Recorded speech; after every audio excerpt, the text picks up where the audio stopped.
The arrival of these 200 Cuban doctors in South Africa to assist with the COVID-19 response, which comes at a time when the United Nations has called on countries to ease or suspend sectoral sanctions on countries.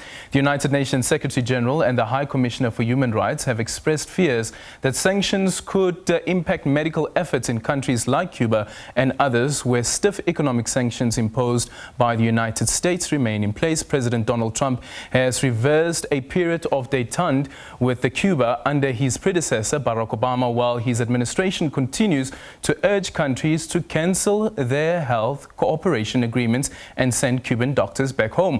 For more on this, we are now joined by SABC News correspondent Sherwin Bryce-Pease, who has been on assignment to Cuba on 3 occasions, and he joins us via Skype. Good evening, Sherwin, and welcome to The Full View. So the scenes that we saw at Waterkloof Air Force Base last night with the arrival of the medical brigade from Cuba runs counter to what the United States government would like to see. Is that a fair assessment?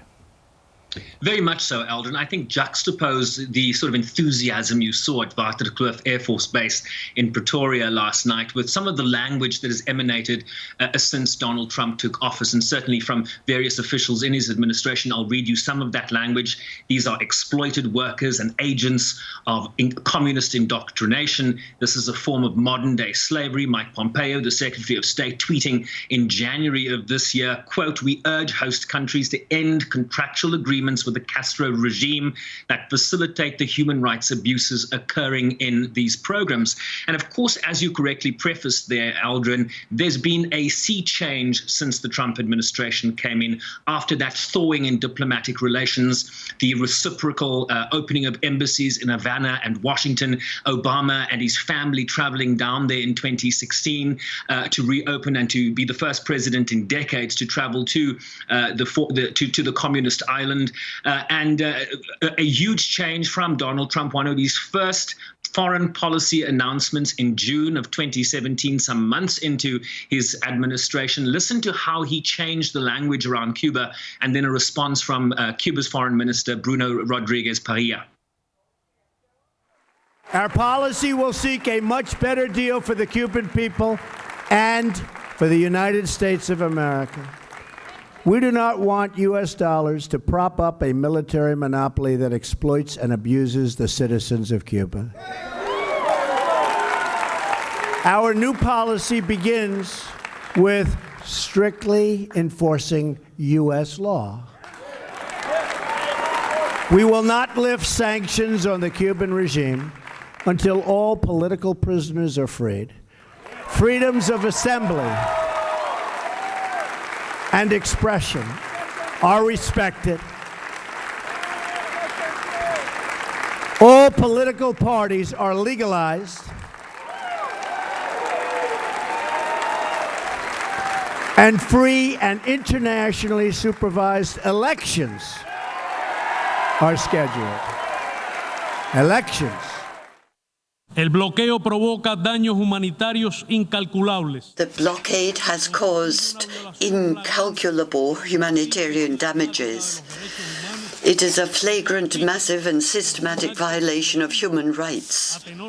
It qualifies as an act of genocide under Articles 2B and C of the Convention on the Prevention and Punishment of the Crime of Genocide, adopted in 1948. There is not one single Cuban family that has not suffered the consequences of this. Well then, Sherwin, there are also those historic scenes of former President Barack Obama and his family in Havana opening or reopening of the U.S. Embassy and the re-establishment of the diplomatic relations. What are some of the reversals we have seen since this Trump administration took over?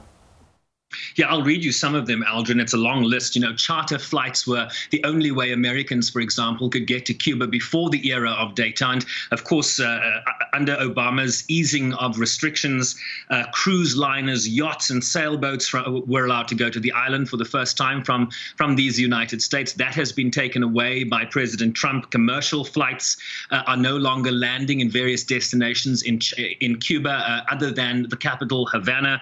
He ended a 2-decade waiver that allows U.S. nationals to lodge claims against foreign companies operating in Cuba for damages for property seized by the Cuban government. And just to contextualize why, that specific restriction, there is a huge expat Cuban population that lives in the state of Florida. Florida is a swing state and a very critical state in U.S. elections. This is a very powerful political bloc in Miami, Florida, and Republicans tend to play into what they would like to see vis-a-vis in Cuba. And so a lot of what you see in terms of the reversals from the Trump administration is very much aimed at satisfying a very powerful Cuban expat community that lives in Florida, which is a swing state and a very critical state in the 2020 election.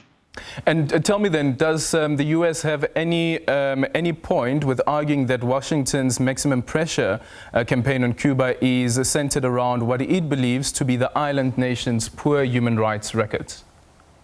Yeah, and I think a lot of analysts will look at, the U.S. framing its restrictive policies, the continuation of this embargo, despite countless UN General Assembly resolutions, Aldrin. Each year, the General Assembly has a vote on lifting the illegal embargo on Cuba. And of course, in Obama's last year of 2016, the United States for the first time abstained. So you literally had 191 out of the 193 member states voting for this embargo to be lifted. In 2019, it was 187 countries to 3, Brazil, the United States, and Israel voting no on that resolution. But Human Rights Watch has a world report, a 2019 report. There is sort of an equal opportunity critique of countries around the world, including South Africa, the United States, and others, where they list some of the issues facing Cuba's population. They talk about repression and punishment of dissent.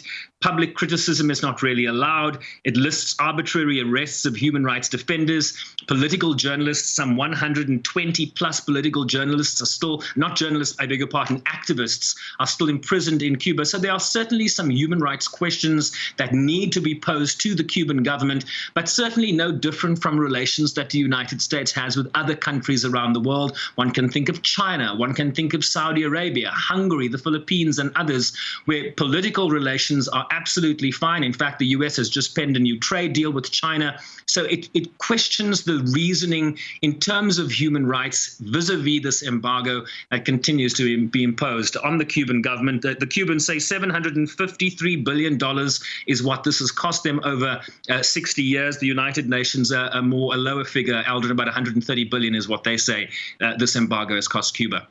Well, SABC News correspondent there, Sherwin Bryce-Pease, joining us from the United States.